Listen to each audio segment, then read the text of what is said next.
அனைவருக்கும் எனது அன்பான வணக்கம். திருவள்ளுவர் இயற்றிய திருக்குறளில் பொருட்பால் அதிகாரம் 41 கல்லாமை 403வது குறள்.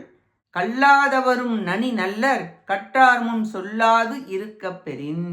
கற்றவர் முன்னிலையில் ஒன்றையும் பேசாமல் அமைதியாக இருக்க பெற்றால் கல்லாதவர்களும் மிகவும் நல்லவரேயாவர். கற்றாரின் அவையை கல்லாதார் சேரினும் வாயை திறவாது இருந்தாலே அவரை பற்றிய மதிப்பு குறைவை உண்டாக்காது, அவரை கற்றார் என்றே மதிக்கச் செய்யும். அது நிலைமையை தாம் அறியாமல் படித்தவர் சபையில் யாதொன்றையும் சொல்லாதிருத்தல் அரிது.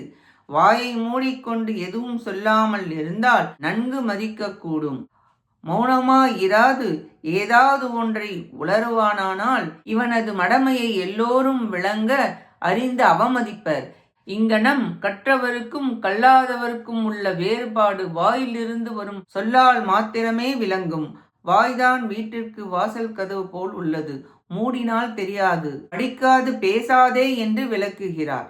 401, 402, 403 இந்த 3 குறளாலும் கல்லாதார் கற்றார் சபையில் பேச தகுதியற்றவர்கள் என கூறப்பட்டது.